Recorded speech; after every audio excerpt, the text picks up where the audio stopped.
Hello tout le monde, j'espère que vous allez bien. Si c'est la première fois que vous passez par là, je m'appelle Maureen, bienvenue sur ma chaîne. Aujourd'hui je vais vous faire une vidéo bookshelf tour parce que ça m'a été demandé sur Instagram. Là on est dans ma chambre chez mes parents. Le reste de l'année j'habite à Paris, mais là comme c'est les vacances je suis chez mes parents.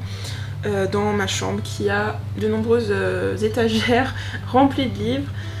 C'est des livres que j'ai depuis que je suis toute petite pour certains. Au départ il n'y avait qu'une étagère pour les livres, mais j'en ai beaucoup trop donc j'ai dû rajouter des étagères au fur et à mesure des années, sachant que tout n'est pas ici et j'ai aussi des livres à Paris, mais bon comme là je rentre pas à Paris avant fin août, je vais pas pouvoir inclure ces livres là dans mon bookshelf tour.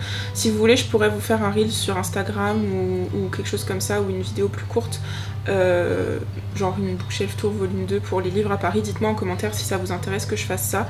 J'ai pas autant de livres qu'ici à Paris hein, donc ce sera beaucoup plus court. On va commencer par la bibliothèque que j'ai derrière moi. Il y a deux étagères. Cette étagère là en haut est dédiée à la littérature américaine et celle en dessous à la littérature britannique. Je vous montrerai plus tard, mais j'ai une étagère qui est dédiée à tout ce qui est littérature antique et mes études.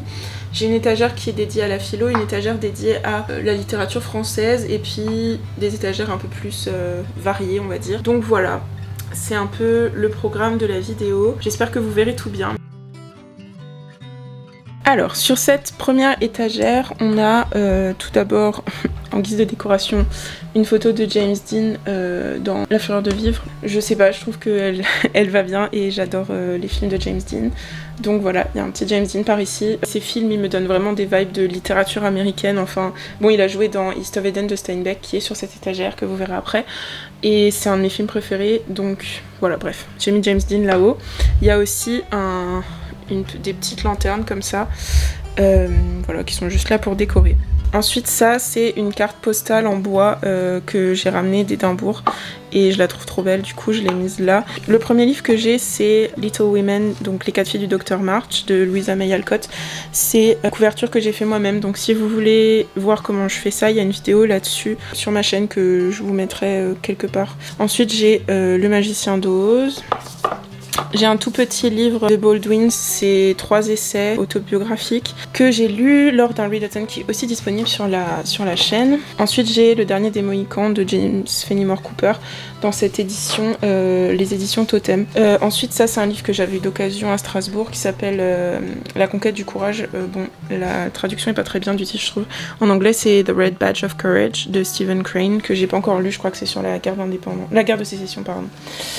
Ensuite j'ai un livre de Louise Erdrich, Dans le silence du vent, qu'il faut encore que je lise. Je l'ai acheté il y a assez longtemps et je veux vraiment le lire bientôt, peut-être cet été en fait. Ensuite j'ai Le bruit et la fureur de William Faulkner que j'avais commencé mais que j'ai pas encore fini. Et qu'il faudrait que je reprenne du début en fait parce que c'est une lecture assez compliquée. Faulkner c'est toujours déroutant et du coup voilà, c'est un livre qu'il faut prendre le temps de lire et voilà, j'avais pas trop l'énergie pour lire ça au moment où je l'ai acheté, mais je voulais absolument l'avoir, donc voilà.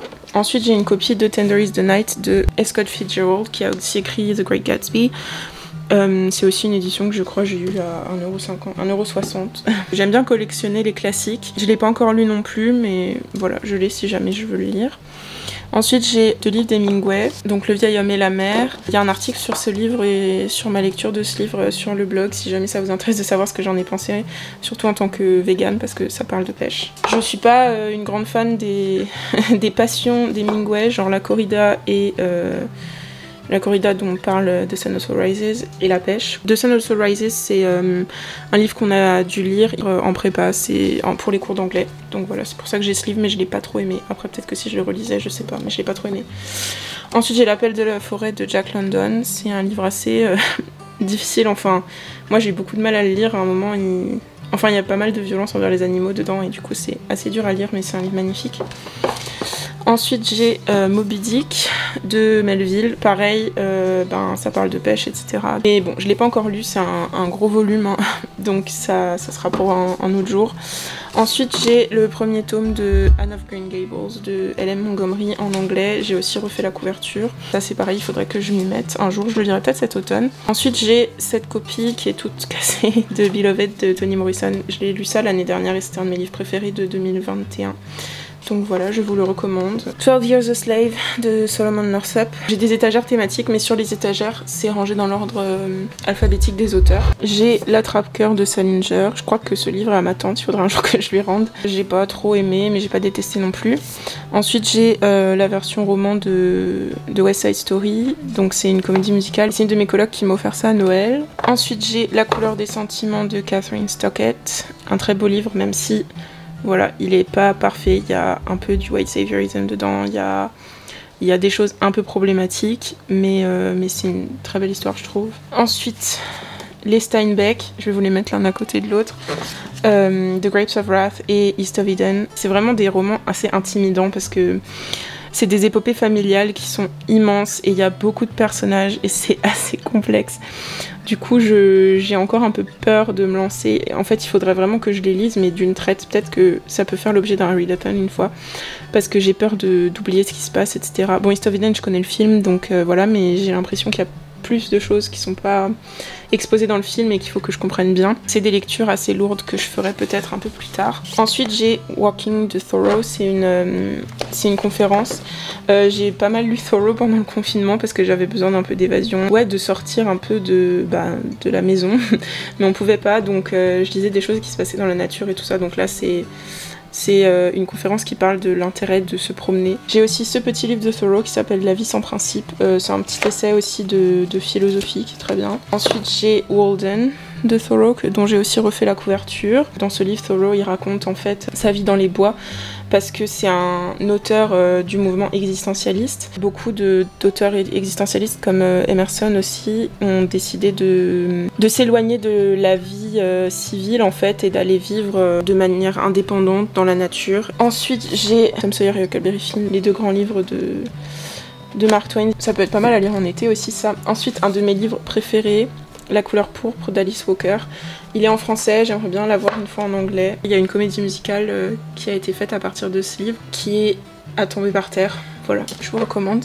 The Age of Innocence d'Edith Wharton. Et enfin, j'ai les œuvres intégrales de Walt Whitman. Donc ça, c'est un poète américain. Ça, c'est à peu près toutes les œuvres américaines que j'ai. J'en ai encore quelques-unes à Paris, mais en gros, voilà. Alors maintenant, je vais vous descendre pour vous montrer les œuvres anglaises. Tout d'abord, j'ai cette édition de Emma de Jane Austen qui est absolument atroce. Alors c'est très joli, hein.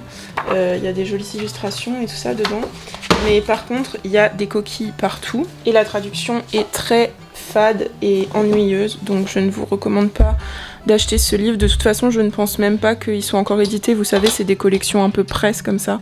Ensuite, j'ai un livre que j'avais adoré qui s'appelle Les Hauts de Hurlevent d'Emily Brontë. Je déteste la couverture, mais le roman est bien et cette traduction tient la route. J'ai Jane Eyre de Charlotte Brontë, que j'ai mieux aimé que Emma, mais bon, ça m'a pas transcendé non plus.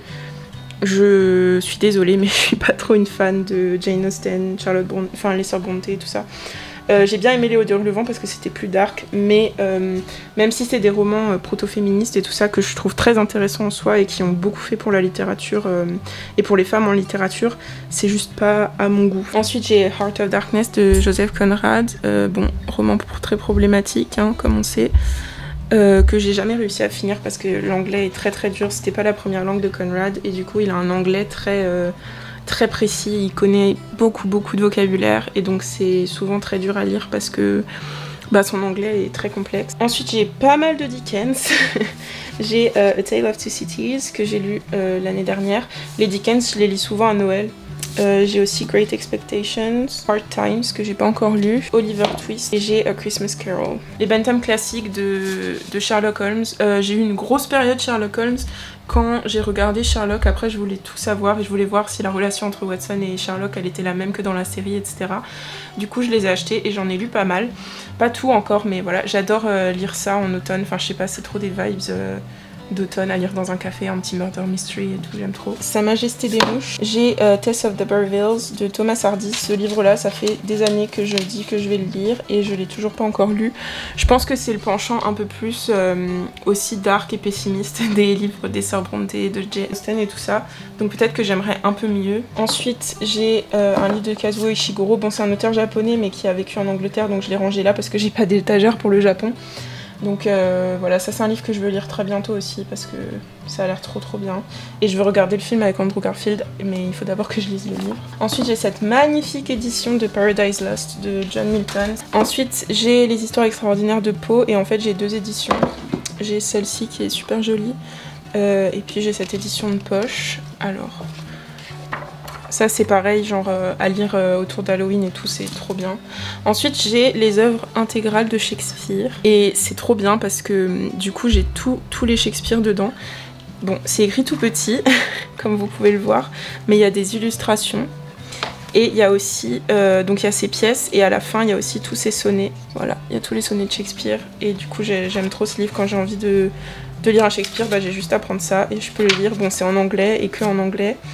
Et des fois c'est bien de regarder un peu la traduction parce que pareil Shakespeare c'est un anglais assez difficile mais j'adore. L'île au trésor de Robert Louis Stevenson, je l'ai lu en 4e pour une fiche de lecture et je l'avais lu la veille de l'interrogation. La planète au trésor c'est un de mes Disney préférés et c'était vraiment chouette de lire l'œuvre qui a inspiré ce film. Ensuite j'ai La Flèche Noire de Stevenson, Kidnap, on suit un personnage qui est enlevé par des pirates etc. et on suit tout son voyage un peu et ça se passe du coup à l'époque des rébellions jacobites, donc à peu près en même temps qu'Outlander si vous avez regardé Outlander. Ensuite j'ai cette jolie édition des voyages de Gulliver, il y a des petites illustrations par-ci par-là. Ensuite 2 romans de H.G. Wells que j'ai tous les 2 lus. J'ai adoré The Island of Dr. Moreau, il y a aussi un article sur le blog sur ce livre, j'ai trouvé ça trop bien. Si vous aimez la science-fiction et en même temps les questionnements un peu métaphysiques et éthiques, ben allez-y, foncez, il est trop bien ce livre. The Picture of Dorian Gray de Oscar Wilde, que j'ai lu en décembre dernier je crois, ou novembre, et qui est dont je parle dans le 2e vlog. Ensuite j'ai Les Vagues de Virginia Woolf que j'ai commencé à lire en français comme vous pouvez le voir, mais en français ça m'a pas du tout parlé, donc peut-être qu'il faudra que je le relise un jour en anglais. Et enfin j'ai une édition bilingue des poèmes de William Wordsworth, donc il n'y a pas tout, c'est pareil, ça c'est un auteur qu'on avait étudié en anglais en prépa. Et j'ai beaucoup aimé, c'est un romantique. Et j'aime bien les romantiques, donc forcément j'allais aimer. Voilà, donc c'est un peu tout ce qu'il y a dans mes 2 bibliothèques anglophones. Alors là on est devant ma bibliothèque dédiée à mes études et aux lettres classiques. Dans cette étagère là-haut, j'ai des livres d'histoire. Tout d'abord j'ai ce magazine Géohistoire sur Jésus et la naissance du christianisme, qui est assez bien fait, hein, franchement, assez intéressant. Et il y a une interview d'un historien qui s'appelle Daniel Marguerat, c'est pour ça que je l'ai acheté. Alors là c'est rangé à peu près, non c'est pas du tout rangé dans l'ordre chronologique, en fait j'aurais dû ranger cette étagère parce qu'elle est mal rangée, mais normalement c'est dans l'ordre chronologique, bon là ça n'y est pas, donc désolée, je vais essayer de vous les sortir dans l'ordre chronologique quand même. Donc tout d'abord on a l'histoire du monde grec antique de François Lefebvre. C'est un livre assez indigeste mais c'est une bonne synthèse on va dire, c'est ce qu'on nous avait demandé de lire avant la rentrée en Hippocagne. Ensuite j'ai ce livre là d'Alexandre Grandati qui est un des professeurs de la Sorbonne qui s'appelle Une certaine idée de la Grèce, et c'est en fait une interview entre lui et Jacqueline de Romilly. Jacqueline de Romilly c'est the spécialiste de la Grèce antique et surtout du théâtre antique, donc c'est intéressant de voir un professeur d'aujourd'hui l'interviewer. Ensuite j'ai un livre sur Cléopâtre de Joël Schmidt que j'avais acheté au lycée. J'ai le que sais-je sur l'histoire de la Rome antique. C'est toujours pratique les que sais-je parce que ça explique bien en général, en peu de mots, des choses assez complexes. Ensuite j'ai ce livre liminaire très important de Paul Venn, Quand notre monde est devenu chrétien, qui montre à quel point ça a été un tournant dans l'histoire, l'Antiquité tardive et la décision de l'empereur Constantin de faire du christianisme la religion d'État. C'est vraiment un livre important quoi. Donc ça, il fallait que je l'ai dans ma bibliothèque. J'ai d'autres livres d'histoire à Paris, j'en ai pas mal sur Jésus. Là, j'ai La vie de Jésus.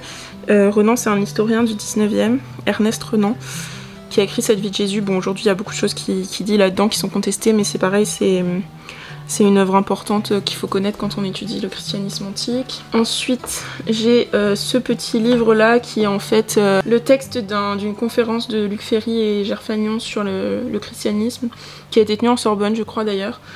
Qui s'intitule La tentation du christianisme. C'est aussi assez intéressant et ça résume bien les enjeux de l'époque là. Ensuite j'ai ce livre là d'Henri Irénée Marrou pour lequel j'avais fait une fiche de lecture ma première année de master, qui s'intitule Décadence romaine ou Antiquité tardive. Et en fait, le but de Marou dans ce livre, c'est de faire un petit peu de la vulgarisation, mais ça reste très bien quand même, pour montrer en fait au grand public que l'Antiquité tardive, c'est pas juste une époque de décadence par rapport à la culture de l'époque romaine, et que si on l'approche comme une époque en soi et pas juste comme une période de transition, bah on découvre qu'il y a une vraie richesse culturelle à cette époque-là. Donc pareil, ça c'est mon petit cœur d'antiquisante tardive qui fait que j'adore ce livre. Ensuite j'ai un livre sur l'Occident médiéval, Catherine Vincent, Introduction à l'Occident médiéval, pareil j'avais lu ça pour l'Hippocagne. J'ai ensuite un livre de Dumas qui s'appelle Les Chroniques de la Régence, c'est très croustillant, je vous conseille si vous aimez les récits historiques un petit peu croustillants. Et ensuite j'ai encore un manuel que j'avais lu en prépa qui s'appelle Absolutisme et Lumière. Les carrés histoire comme ça ils sont assez bien faits, je peux vous montrer à l'intérieur, c'est écrit pas très grand, mais c'est souvent très très clair. Donc voilà, ça c'est l'étage histoire. Alors dans cette étagère là, j'ai des livres antiques un peu random. Ils sont rangés par grec, latin, donc là il y a des œuvres latines et là il y a des œuvres grecques. Pour les œuvres latines, j'ai le premier tome dans les classiques de poche bilingue, l'histoire romaine de Tite-Livre, qu'on appelle souvent Abourbe et Condita ou la fondation de Rome. Ensuite j'ai le De la divination de Cicéron, c'est un texte qu'on devait travailler pour l'école en prépa, et celui-là aussi, De la vieillesse, c'est un autre Cicéron, donc qu'on devait aussi travailler pour l'école. Et puis ensuite j'ai le traité de la nature de Lucrèce, c'est aussi une édition des Belles Lettres, mais je sais pas à quelle collection ça appartient. Et ensuite j'ai, mais c'est pas un bilingue, les œuvres de Sallust, dans cette édition des Belles Lettres que j'avais trouvée d'occasion, et voilà, je la trouve assez belle. Alors ensuite, j'ai mes nombreuses éditions d'Homère, et elles y sont même pas toutes, c'est ça le pire. J'en ai vraiment une tonne. Pour l'Iliade, ici, j'en ai 3. Je vais sortir les 3. J'en ai encore à Paris, j'en ai une édition anglaise à Paris. 2 éditions de poche, une édition des Belles Lettres. Chaque fois, elles sont en français. C'est des traductions très différentes. Ça, c'est la traduction de Rouget de Lille, il me semble. Le Comte de Lille, pardon. C'est une traduction assez ancienne, il me semble que c'est le 19e. Du coup, bah, les noms sont encore un petit peu archaïsés, un peu vieillis. Par exemple, au lieu d'Aîné, on a Aenéas, etc. Donc voilà, c'est une traduction un peu ancienne, mais elle est assez jolie. Ça, c'est une traduction récente de Jean-Louis Baquès, qui est très très proche du texte, mais du coup, elle est un peu barbante à lire. Et ça, c'est l'édition, la traduction originelle de Paul Mazon, qui est beaucoup plus belle, assez proche du texte, mais bon. L'Iliade et l'Odyssée, je trouve que ça se traduit beaucoup mieux en anglais, donc voilà, ça c'est ma préférée des 3. Mais ma préférée de toutes, c'est la traduction de... Comment il s'appelle en anglais ? Ensuite, j'ai des Odyssées, j'en ai 2 ici, et pareil, j'ai une édition en anglais à Paris. Donc la première, c'est les chants 8 à 15 en grec et français, c'est une édition du coup bilingue. Et ensuite, j'ai cette traduction de l'Odyssée, qui est en prose et qui, ma foi, est correcte mais pas fascinante. Voilà, après je préfère largement l'Iliade à l'Odyssée. Ensuite j'ai un peu de théâtre grec, donc j'ai les tragédies complètes de Sophocle et d'Échille. Les traductions sont de Pierre Vidal-Naquet, les préfaces sont de Pierre Vidal-Naquet qui est un grand historien de la Grèce. Et bon, c'est des traductions pareilles, pas très littérairement qualitatives, mais ça fait le taf pour lire une première fois ces œuvres-là. Et ensuite, j'ai deux Budets de Porphyre, qui est l'auteur sur lequel j'ai travaillé pendant mon M1. Donc c'est les 2 premiers tomes aux Belles Lettres de son traité de l'abstinence de chair des animaux. Il y a un 3e tome, et je l'avais commandé à l'époque, donc qui correspond au livre 4, et il est jamais arrivé, donc... Voilà, j'ai que les deux premiers tomes. C'est un peu dommage, mais bon. Et enfin, j'ai ça, c'est un dictionnaire biblique pour tous. C'est mon chéri qui l'avait chez lui et qui me l'a donné, parce que ça peut toujours être utile. Maintenant, je vous emmène au dernier étage. Donc ça, c'est les œuvres de l'agrégation. Ils y sont pas toutes. Il y en a 2 qui sont pas... 2 des œuvres françaises qui sont pas là-dedans, parce que je suis en train de les lire. Donc là, c'est un classeur que je vais utiliser pour l'agrégation. Là, j'ai ma grammaire de latin, que je vous représenterai dans une vidéo qui viendra vers la rentrée, qui consistera à vous parler des outils dont vous avez besoin pour faire des études de lettres classiques. Ensuite, j'ai mon Hermione, mon cher et tendre Hermione. c'est le manuel dans lequel j'ai appris le grec antique et en fait je m'en sers toujours comme grammaire parce que il est vraiment bien fait, pratique, simple. Et en fait, il va dans un ordre de niveau, donc pour réviser, je pense que je vais me le refaire en août. Donc ça commence avec l'alphabet, et puis voilà, c'est de niveau croissant. Donc pour tout réviser dans l'ordre, c'est très pratique. Et puis à la fin, il y a des tableaux de conjugaison, attendez, je vais vous montrer, qui sont très bien. Et j'ai appris là-dedans, donc j'ai ce format en tête. Donc voilà, je continue de réviser un peu là-dedans. Après, ce sera pas suffisant pour l'agrégation, mais voilà, juste pour faire des révisions comme ça. Ensuite, j'ai ce livre-là, qui m'a été conseillé par un de mes amis qui fait aussi des études de lettres classiques, et qui, en fait, apprend à lire le latin dans le texte. Pareil, avec une difficulté croissante. Donc au début, on a des phrases sujet, verbe être, attribut. Et puis après, ça devient de plus en plus compliqué. Donc voilà, à faire un jour un chapitre. Et ensuite, du coup, j'ai les œuvres de l'agrégation que je peux vous présenter rapidement. Si vous voulez plus de détails sur le programme et mon avis sur le programme, que j'ai pas encore entièrement lu, vous pouvez aller voir ma vidéo où je réagis à l'annonce des programmes de l'agrégation. Mais du coup, on a les Olympiques de Pindare, les tragédies d'Euripide, nous on doit lire que Médée, la République de Platon, les livres 1 à 3, nous on doit étudier le livre 2 et 3. On a la bibliothèque historique, tome 11 de Diodore de Sicile. On a les poésies de Catulle, j'ai pas acheté le Budé parce qu'en vrai, s'il y a un poche, autant acheter le poche, ça coûte beaucoup moins cher. Et j'aurais juste à lire l'introduction dans le Budé qui est à la bibliothèque, quoi. Ensuite, j'ai le tome 5 de l'histoire romaine de Tite-Live, les Philippiques de Cicéron, les œuvres de Claudien, donc là on a les poèmes politiques et nous on doit travailler sur la guerre contre les Gettes et le panégyrique pour le 6e consulat d'Honorius. Pour les œuvres françaises, là j'ai l'anthologie de Stage Deschamps, Histoire d'un voyage fin la terre du Brésil de Jean de Léry, La religieuse de Diderot et le dernier tome de La recherche de Proust. Voilà. Donc ça c'était l'étagère dédiée à mes études et à l'Antiquité. Maintenant si on va sur la droite, c'est une case qui est dédiée à mon matos de DIY, de bricolage et tout ça. Là c'est des feutres à alcool, là aussi.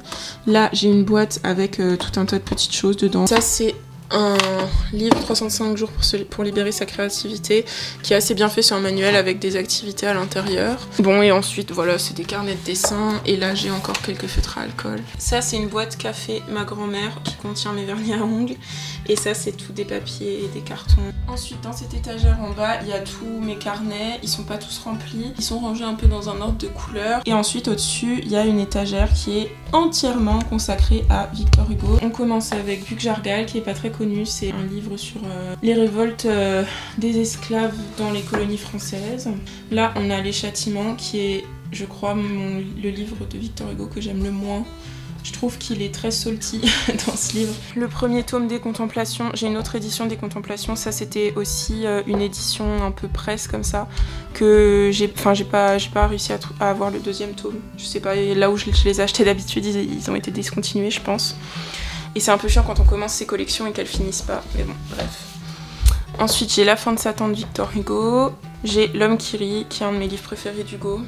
J'ai La légende des siècles, le premier tome au classique de poche de des Misérables. J'ai les deux tomes dans l'édition que je vous ai montré avant de Notre-Dame de Paris.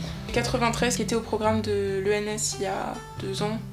La première fois que j'ai passé le concours. Louis Blas, que j'avais lu au lycée, et j'ai Les Travailleurs de la mer. Là-haut, il y a une photo de Victor Hugo. Je crois que je l'avais acheté au Louvre, c'est une carte postale en fait. Ensuite, dans cette étagère-là, un livre sur Disneyland Paris. J'y étais allée l'année des 20 ans, donc en 2012.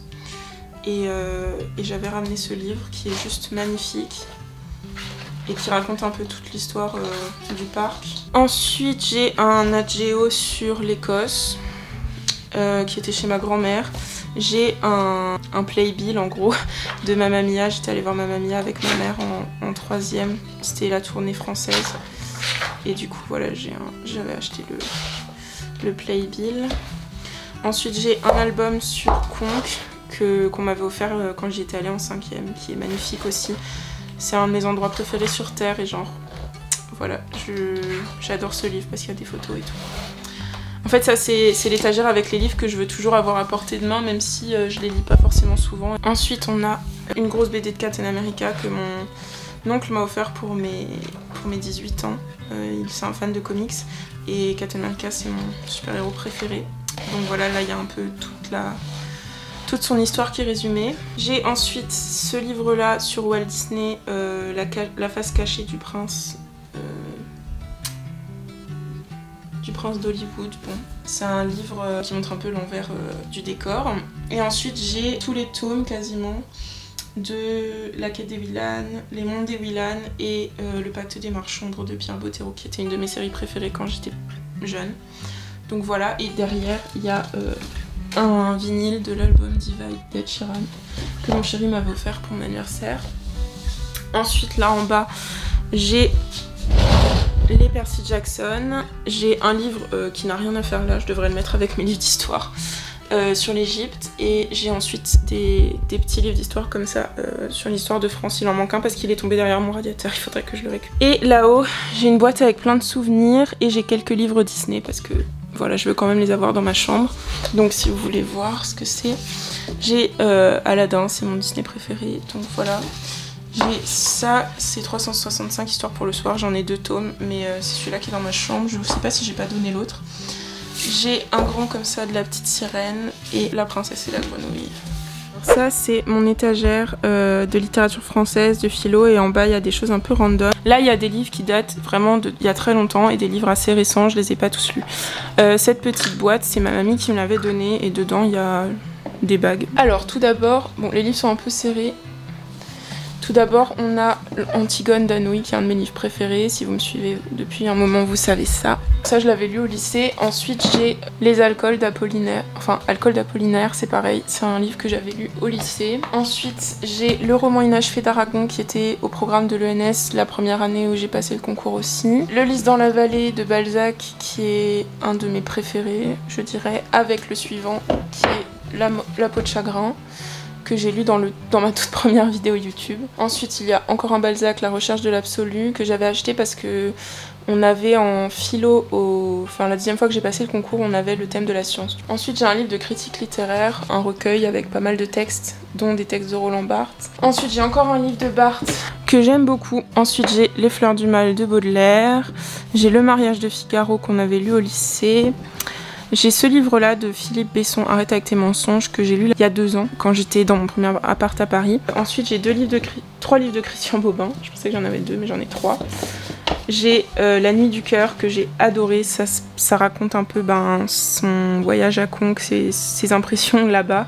Et comme je vous ai dit, c'est un de mes endroits préférés sur Terre. Et ça retranscrivait très bien ce qu'on ressent là-bas. Du coup, j'avais vraiment adoré. Il y a un article aussi sur mon blog sur ce livre-là.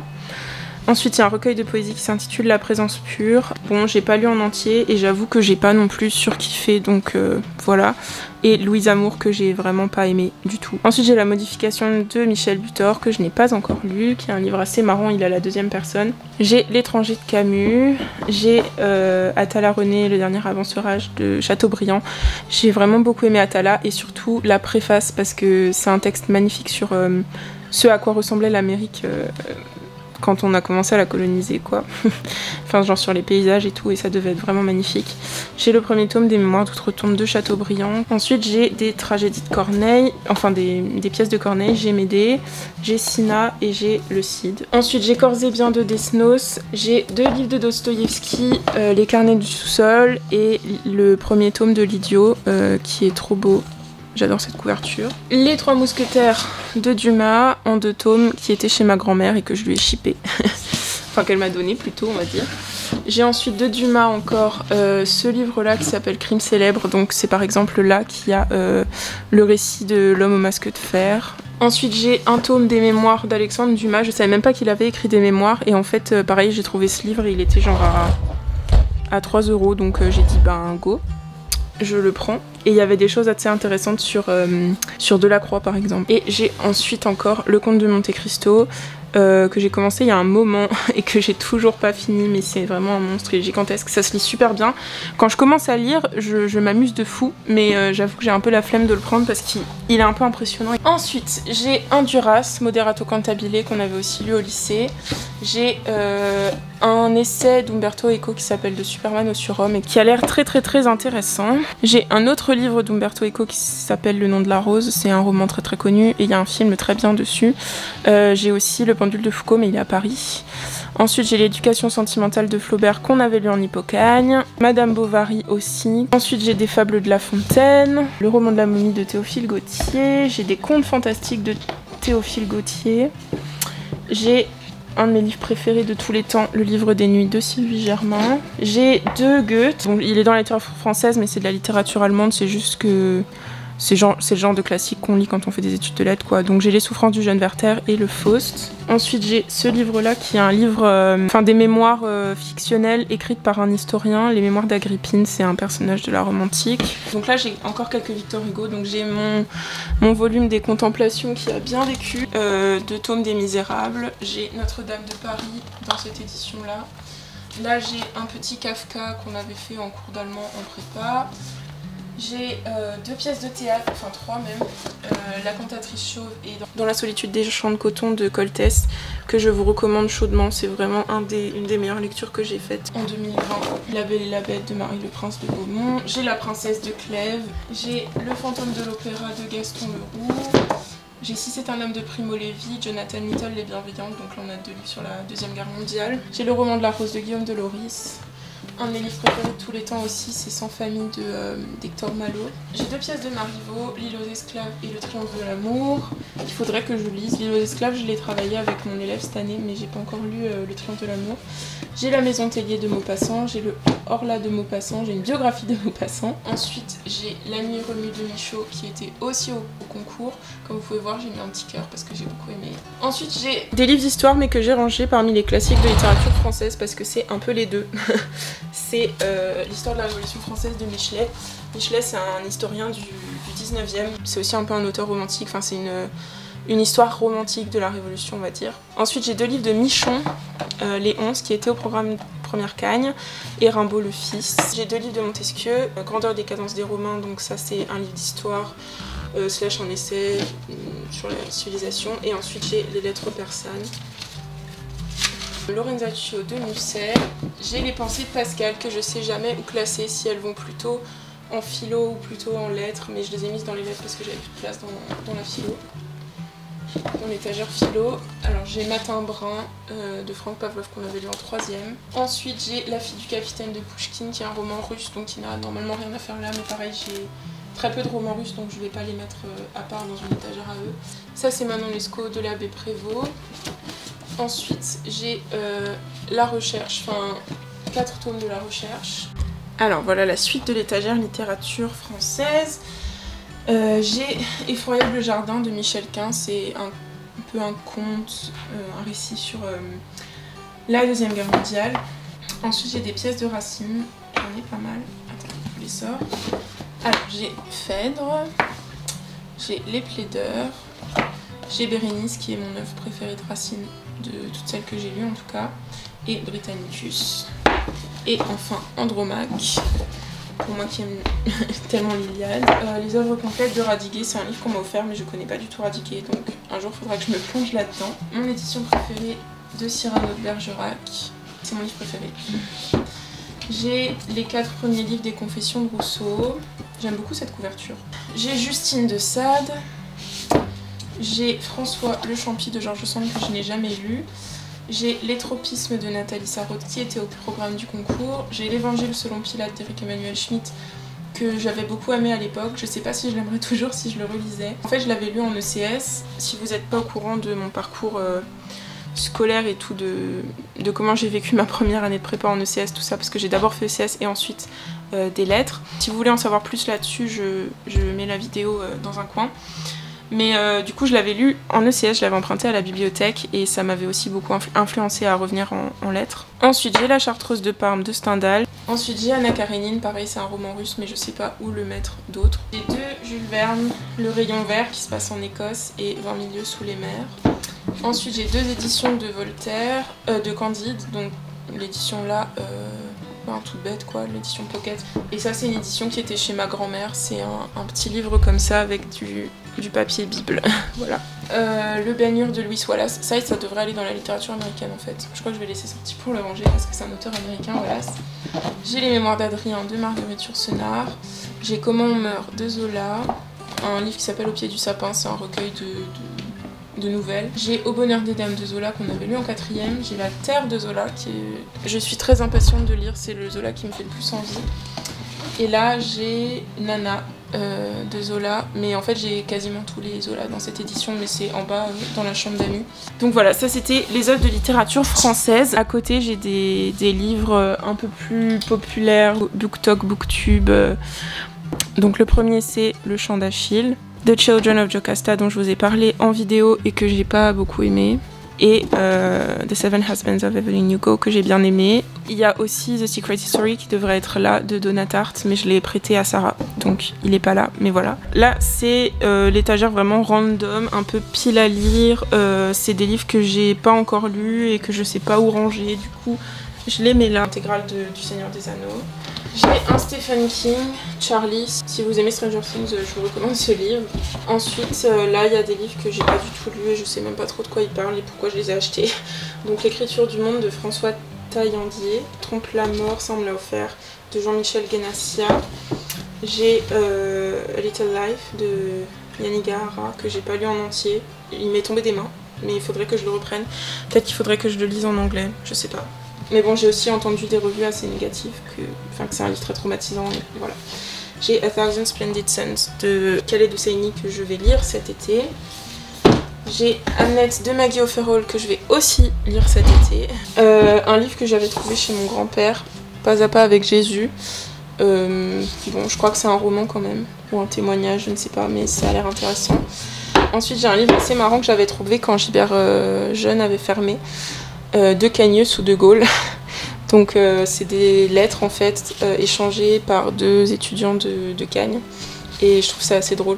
J'ai Le Monde selon Garp de John Irving que je n'ai pas non plus encore lu mais que j'ai très envie de lire.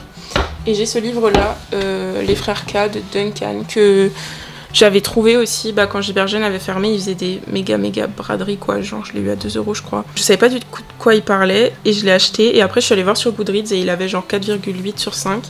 Du coup je suis bon, cool, je le lirai un jour, mais je m'y suis pas encore attaquée. Donc voilà, ça c'est une étagère dédiée à la philo. Pour ceux qui savent pas, j'adore la philo et bon j'en ai fait pas mal avec la prépa et tout.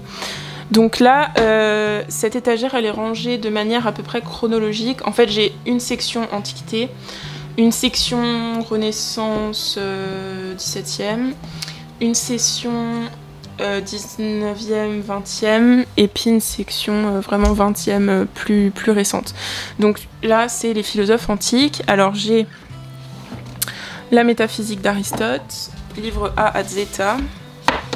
J'ai quelques dialogues de Platon, des dialogues de Platon, j'en ai plein d'autres à Paris. Mais bon, j'en ai pas besoin en l'été, donc je les ai pas ramenés. J'ai les lettres de Platon. D'ailleurs, j'avais complètement oublié que j'avais ça, mais j'avais très envie de lire ça. J'ai le Phèdre, j'ai La République en entier en français, j'ai Le Sophiste. En fait, je pense que je commence à avoir à peu près tout Platon, parce que j'ai autant de livres à peu près de Platon à Paris, donc je pense que je dois avoir à peu près tout. Là, j'ai des textes chrétiens, donc j'ai l'Évangile de Judas, l'Évangile de Marie et les Confessions d'Augustin. Ça, c'est des évangiles apocryphes, donc ça veut dire qu'ils n'ont pas été sélectionnés au concile de Nicée pour faire partie du canon du Nouveau Testament, qui est constitué de 4 évangiles, l'évangile de Marc, Matthieu, Luc et Jean. Mais il y a d'autres évangiles qui ont été écrits, donc ça c'est celui de l'évangile de Judas et l'évangile de Marie, qui sont très intéressants, surtout l'évangile de Marie, Marie-Madeleine. C'est vraiment étrange comme texte, mais très intéressant. Ensuite j'ai les essais de Montaigne en entier. J'ai du Rousseau, Discours sur l'origine et les fondements de l'inégalité. J'ai non, c'est pas l'éthique, c'est le traité théologico-politique de Spinoza. Entretien d'un père avec ses enfants de Diderot, ou du danger de se mettre au-dessus des lois, c'est un dialogue philosophique. J'ai le supplément au voyage de Bougainville de Diderot. Est-ce que ça va vraiment dans la philo, ça? Ça irait peut-être plutôt en littérature. J'ai le Zarathustra de Nietzsche. J'ai le livre du philosophe de Nietzsche. J'ai Par-delà le bien et le mal de Nietzsche. J'ai les 5 leçons sur la psychanalyse de Freud. Ces éditions-là, elles sont vraiment très bien. Pareil, je crois que j'ai fait un article là-dessus sur le blog. Parce qu'il y a un dossier, il y a des notes, enfin c'est super bien fait. J'ai ce livre-là qu'on m'avait offert, Que ferait Freud à ma place, la psycho appliquée au quotidien. C'est assez sympa comme livre à offrir, ouais c'était une bonne idée. Donc voilà, là on arrive dans le XXe siècle, donc j'ai des livres d'Hannah Arendt, La condition de l'homme moderne, La crise de la culture. J'ai aussi une petite photo de Robert Burns que j'ai acheté en Écosse. Ensuite, j'ai La formation de l'esprit scientifique de Bachelard que j'avais lu pour le concours, quand on avait la science. J'ai La psychanalyse des contes de fées de Bettelheim. J'ai Les essais sur les données immédiates de la conscience de Bergson. J'ai L'évangile au risque de la psychanalyse de Françoise Dolto que j'ai pas encore lu. J'avais oublié que j'avais ça aussi. J'ai Qu'est-ce que la métaphysique d'Heidegger parce que c'était la métaphysique qui était au programme la première année de Cagnes. Les chemins qui ne mènent nulle part de Heidegger. Il y a des conférences, enfin des textes, je crois que c'est des conférences très très intéressantes là-dedans. La domination masculine de Bourdieu, Le langage et pouvoir symbolique de Bourdieu, La petite histoire de l'univers de Hawkins, et ensuite ça c'est 2 livres sur la science que j'avais aussi acheté pour la philo sur la science, et je pense que je pourrais m'en resservir pour travailler sur Jean de Léry. Et ensuite j'ai un petit livre là qui a rien à faire là, enfin je sais pas où le mettre non plus, c'est un livre de développement personnel, Libérez votre créativité, qui est très bien. Et les derniers livres qui sont au bout de cette étagère, c'est les livres sur les animaux et le végétarisme que j'ai utilisé pour mon premier mémoire. Donc ça c'est vraiment the livre sur le végétarisme dans l'histoire et surtout dans l'Antiquité que j'ai utilisé pour mon mémoire qui s'appelle The Heretics Feast, A History of Vegetarianism de Colin Spencer. J'ai ce livre-là qui est vraiment génial, Anthologie d'éthique animale, où il y a plein de textes en fait de plein d'auteurs sur le végétarisme, en faveur du végétarisme et de la protection des animaux. Donc voilà, il y a plein de choses comme ça et c'est très très intéressant. Et c'est sympa de piocher les textes comme ça de temps en temps. Le végétarisme et ses ennemis de Renan Larue, pareil, une synthèse un peu vulgarisante mais assez bien faite de l'histoire du végétarisme. Donc Renan Larue c'est un professeur universitaire au Québec. Ensuite j'ai 2 livres de Cyril Dion, Demain et le petit manuel de résistance contemporaine. Et enfin j'ai ce livre là, Introduction aux études animales, qui est très très généraliste et qui va aborder la question en sciences des animaux dans tous les domaines. Bon, on arrive au bout de cette vidéo. Dans cette dernière étagère, toute dernière, j'ai des albums et des gros livres, un peu sur tout. Je vais vous les montrer parce qu'il y en a 2-3 qui sont vraiment beaux et que j'ai très envie de vous montrer. Alors tout d'abord, j'ai ces albums-là qui sont des BD que mon oncle m'avait offert à Noël, 50 nuances de grec, c'est assez drôle. J'ai ce livre-là qui est un album Histoire de la philosophie de l'Antiquité à nos jours. Ça, je me suis dit qu'en fait, c'était un livre que je voulais avoir dans ma maison plus tard pour que mes enfants et mes petits-enfants ils puissent le prendre comme ça et regarder un peu dedans, découvrir un peu la philo avec ça. J'ai ce volume des contes d'Anderson qui était un cadeau de ma nounou quand j'étais enfant, qui est illustré, voilà, que j'ai depuis très longtemps. Il y a une petite dédicace de ma nounou au début. Ensuite, j'ai les œuvres complètes de Molière que j'ai retrouvées dans le grenier de mon papy. C'est vraiment un très beau livre, mais il est très lourd. Il y a des illustrations dedans. Un livre de Stendhal que je connaissais pas du tout, que j'ai trouvé d'occasion à Paris, qui s'appelle La Beste de Castro. Donc c'est écrit énorme dedans et il y a des illustrations. Et ensuite j'ai un de mes livres préférés, genre un de mes trésors que j'ai trouvé d'occasion aussi évidemment. Ils ont refait l'édition dans laquelle Louis XIV lisait les voyages de Marco Polo. Et il est vraiment magnifique. Regardez-moi ça. C'est pas beau ça? C'est vraiment incroyable. Enfin, genre, bref, je le trouve magnifique ce livre. Et voilà, c'est un de mes trésors. Genre le truc que j'emmènerais si la maison prenait feu. Ensuite j'ai Les Rois Maudits de Maurice Druon qui était chez ma mamie et que j'ai gardé parce que je le lirai sûrement un jour. Là j'ai 3 livres d'histoire de l'art de chez Flammarion. Donc un sur le Moyen-Âge, un sur les temps modernes, un sur l'époque contemporaine. C'est aussi des gros mastodontes mais ils sont illustrés, ils sont très beaux. Parce qu'en fait quand je suis arrivée en prépa j'hésitais à faire les classiques et l'histoire de l'art. Et du coup j'avais acheté ça si jamais je faisais histoire de l'art. Mais j'ai fait les classiques donc le problème ne se pose plus. J'ai 2 Magnard. Là c'est des manuels de littérature française qui datent, qui datent beaucoup. dans lesquels vos grands-parents et vos parents ont dû apprendre la littérature française. J'en ai d'autres comme ça, des Lagarde et Michard, c'est pareil, c'est des manuels un peu datés, mais c'est des classiques quoi. Et ça peut être bien pour juste avoir les textes et les imprimer pour mes élèves. Ensuite j'ai les 3 tomes de l'archipel du Goulag, que je vais pas lire tout de suite, parce que c'est une grosse lecture, mais bon voilà. Et puis ensuite j'ai des livres de cuisine, bon ça c'est pas très intéressant.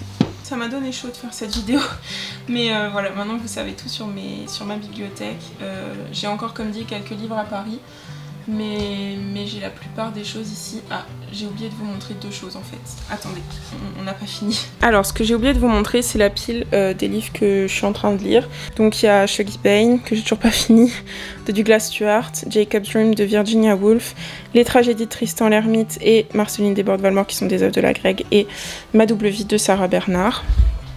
Et puis tout là-haut, je sais pas si vous allez voir grand chose, il y a 3 livres, donc un livre cycle féminin et contraception naturelle, parce que j'ai arrêté la pilule cette année et du coup il me fallait un peu un manuel pour savoir comment faire sans. Et ensuite j'ai le livre de l'Avesta qui est en fait le texte sacré du zoroastrisme. Et c'est marrant parce que ce livre-là je l'ai acheté sans savoir trop ce qu'était le zoroastrisme. Juste j'ai vu ce livre à la librairie et j'étais là, oh il est trop beau, il a l'air incroyable et je veux le lire un jour et étudier ça. Et du coup je l'ai acheté et puis j'ai fini par travailler sur les manichéens. Donc voilà. C'est fou des fois la vie, ce qu'elle fait. Et puis ça c'est une toute vieille édition de l'Énéide que j'avais achetée avec ma grand-mère à une foire aux livres, qui est en latin, entièrement en latin, même la préface et tout. Voilà. Je l'aime trop. Il est un peu poussiéreux mais c'est pas grave. C'est une édition de 1872. Voilà. Bon ça y est, maintenant vous savez vraiment tout sur mes bibliothèques. J'espère que cette vidéo vous a plu. Si vous avez des questions, n'hésitez pas en commentaire. Et si vous voulez que je fasse une deuxième partie avec les quelques livres que j'ai à Paris, je peux aussi faire ça. J'ai vraiment très chaud, j'ai dû éteindre le ventilateur pour pas avoir le bruit derrière. Et je suis en train de me liquéfier. Comme ma bibliothèque elle est très éparse, genre j'ai pas une grande bibliothèque, elle est rangée un peu n'importe comment, enfin j'ai plusieurs thèmes etc, c'est rangé un peu comme le CDI quoi. Il y a la colonne histoire, la colonne littérature anglophone, la colonne littérature française, la colonne jeunesse, donc bon, je fais comme je peux, mais j'aime bien et j'adore avoir autant de livres dans ma chambre en fait, ça me donne l'impression d'être dans une bibliothèque tout le temps ou dans une librairie et c'est vraiment mes endroits préférés, donc voilà, je vous souhaite une bonne fin de semaine et je vous dis à dimanche.